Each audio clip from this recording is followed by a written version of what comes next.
Everyone I meet naturally or know through friends is already coupled up. The only single people I know or meet are mostly women. Story 1. I read about a woman looking for single men who found out where a large engineering firm was and started hanging out in a nearby coffee shop. It worked. Story 2.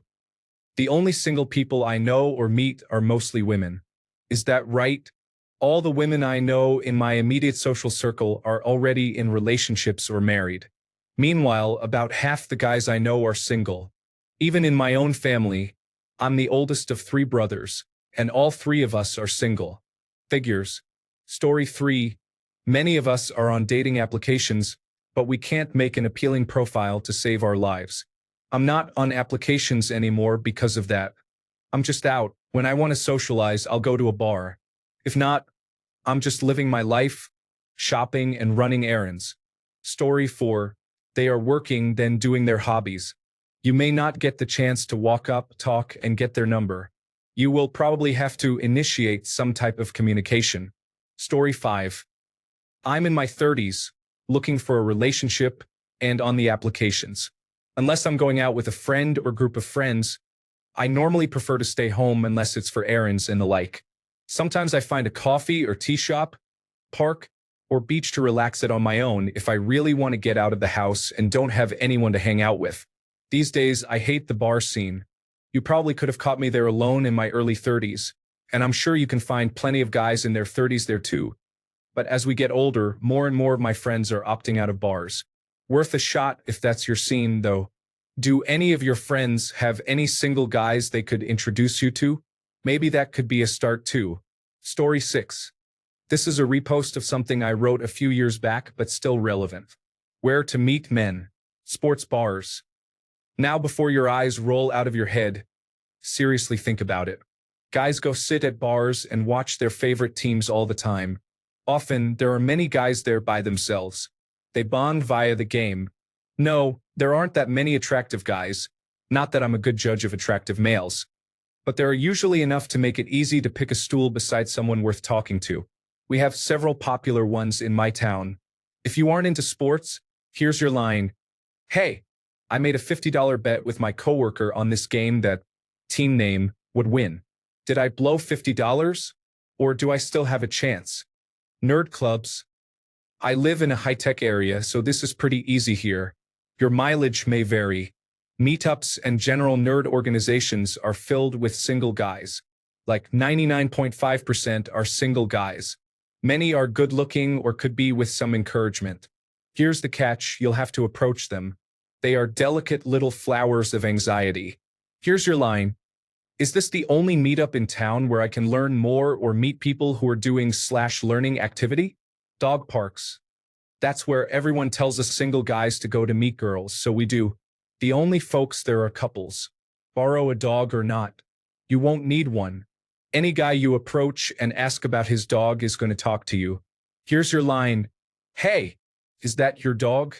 It's such a cutie/big/hairy/not hairy/goofy/clumsy. Churches. Been told to go there a lot too. But I don't go for fear of causing a lot of misery when lightning strikes the place and it burns down when I walk through the door. Can't help you with a line there. Maybe, hey, got Jesus? Or maybe, hi, my name is Mary. Want to talk to God and make a baby? Maybe that's why I'm not popular at churches. Sports medicine-specific chiropractors. This is a hidden gold mine, but it'll take some work. The fit guys just come to you if you are there at the right time. Throw out your back and go often. Or, talk to the doctor, if he's a guy, and straight up tell him, I hear this is a great place to meet single guys. Maker Fairs, you'll find the fix-it hands-on nerds here. You'll have to sift through some, I know why you were single still, folks, but there are some good-looking ones. Bonus if you like kids. There will be lots of single dads or cousins with a kid in tow. Super easy to meet people because they always have hands-on stuff to play with. Follow the cute guy around who has a boy-like wonder in his eyes and wait for him to jump into a line. It's not creepy. Here's your line. This is awesome. I didn't even know Maker Fairs existed until yesterday. Members-only airport clubs like American Airlines Admirals Club. Pick one and join. Make it a point to go to the airport early just to hang out there. It's where guys who travel and have money hang out, sometimes with not much to do. Your line, where's home base? Where anything is being blown up, demolished, or lit on fire. Scotch or whiskey tastings. You'll meet some characters there, and the bonus is you get to try some delicious drinks. Here's your line. I'm just not picking up the nut flavor/hints of fruit/berry taste that the description says. Are you? Or, which is your favorite so far? Swap meets, especially if they have any relation to old electronics. Swanky steak houses that have a good bar area. 100% of the time there are single guys of various ages eating alone there. Source. I eat alone in fancy steakhouse bars often. Line, hey, it's my first time here. What do you recommend? Search for best Sunday hangover truck/restaurant/meal for your town. Go there on Sunday mid-morning. Search for best diner experience for your town. Go there and sit at the bar to eat. Anywhere eating is considered a sport or contest. Hot sauce competitions, eating contests, barbecue competitions, chili cook-offs, fish fries, crawfish boils. Remember, guys are looking for you but have been beaten down or given up for various reasons. There are many super nice, attractive, smart guys out there. Even the ones that are a little rough will blossom with just a touch of attention from a nice woman. You may need to give them a nudge to get their attention and make it clear that you aren't just being chatty. Story 7. There are still men wanting more than sex, but they specifically state it on their profiles and are usually around average looking, rather than the way above average pictures those apps push to women to get them to stay. Story 8. We are at work, working for a dream we fear we will never obtain because of the grim reality of modern dating. Keep your hopes up, both men and women. The sad, all the good people get hurt and turn sour. Story 9. Working, pursuing hobbies, for example, in the gym, out with friends, taking trips in the supermarkets, the bakery, basically anywhere normal people also go. It's just that you will have to find out who among the guys is single, but that is a consequence of popular demand by activists and the law. Story 10. I tried a dating application. Unless you are top tier, as a guy you get nothing but bots for OnlyFans or Instagram or astrology accounts. It's rather useless as we can't break through because decision paralysis makes us unviable. The bigger issue is we are told not to approach unless we are 100% sure it is a yes. So most men will not approach. Casanova types don't and will never care about these rules. I go to work, then home most days. I walk for exercise and carry weights. I don't go to the gym due to a whole host of issues I don't care for. I go to medieval fairs and heavy metal rock concerts. The basic rules are, don't ask a woman out unless you are 100% sure she likes you. Do not date friends. Do not date coworkers. Do not date friends of the family. Do not date your friend's ex. Do not approach at the store. Do not approach while working out. Do not approach while at the club if they are with other people. Do not approach if they seem uncomfortable. Do not approach if they seem shy. Do not approach if you are unsure of anything. Why don't you approach? Story 11. I was 36 when I met my wife on Tinder, so there are older guys on the apps, but I would focus on expanding your social circle. The best way to meet people at this age is networking. Story 12. There are a lot of men on dating apps who want a relationship. You are just not interested in those guys. The guys you are interested in want a relationship, just not with you. Meeting men in real life is not going to change this. See which guys are willing to stick around after 4 or 5 dates with no physical intimacy. Those are the ones you can actually have a relationship with. The rest are out of your range or not interested in a relationship at all. Story 13. As if people over 30 aren't on dating apps. The only ones who say that tried those apps and had no luck. That's why they say that.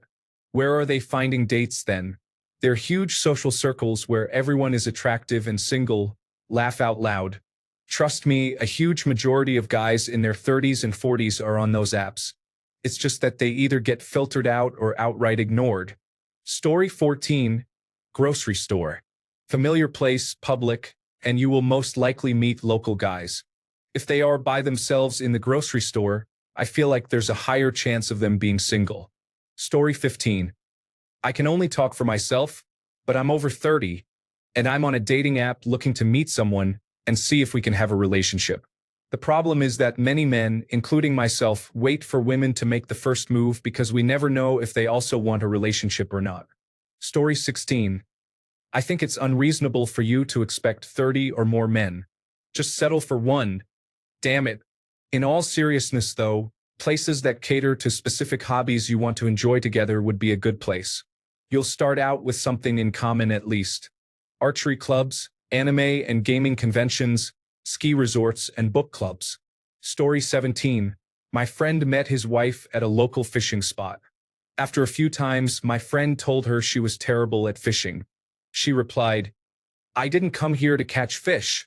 They have been married 20 years now, so in my opinion, she is a great fisherwoman. She caught the greatest catch of her life.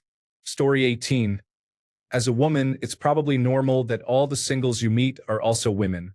As a single man, I find myself mostly surrounded by men in a similar position.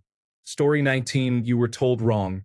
It's the extremely attractive men that most women are proven to be interested in and want a serious relationship with who aren't on dating apps. Story 20. A friend of mine met his current girlfriend at a place we frequent to play trivia. I'd suggest something like that or other gatherings of activities that are interactive. Story 21.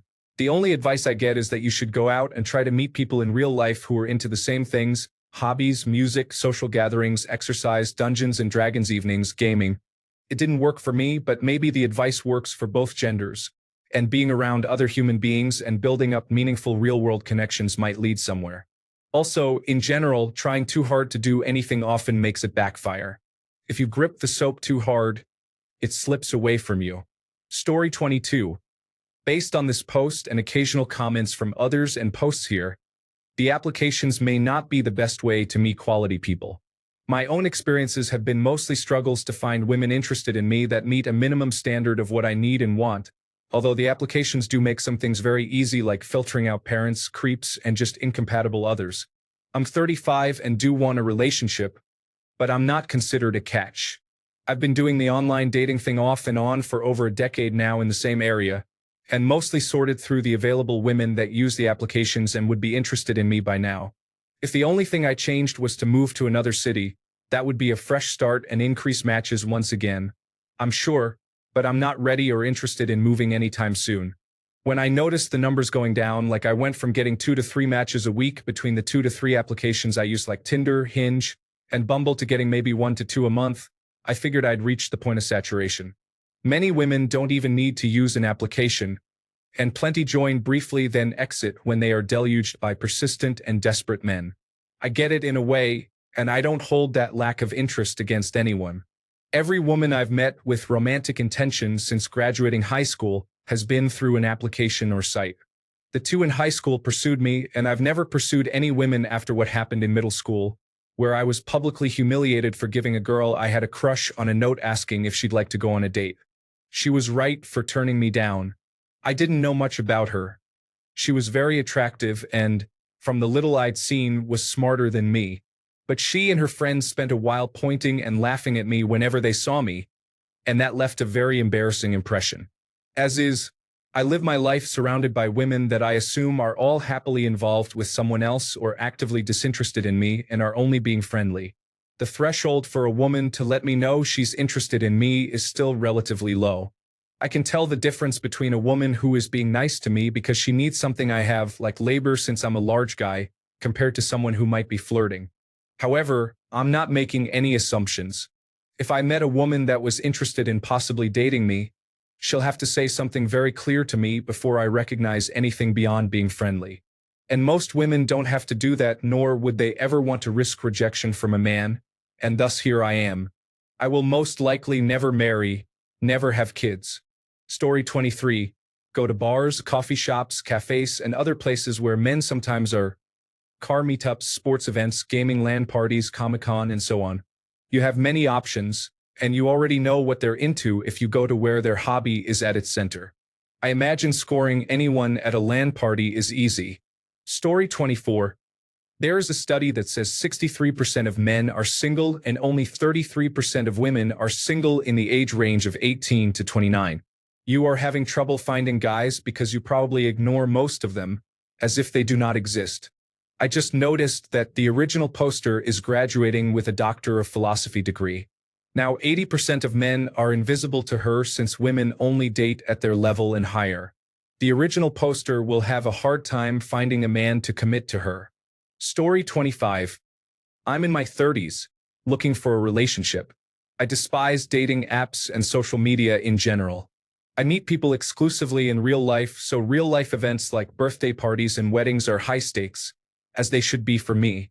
If I don't use those events to make a connection with someone, then I have to wait a while to try again. Outside of events, pretty much every in-person interaction with someone from my dating pool is high stakes, as it should be. So, I guess what I'm getting at is treat every interaction with someone in your dating pool like it matters. There are only so many opportunities to make a real-life connection before it's too late. That pressure and that ticking clock is what forces people to connect, as it should.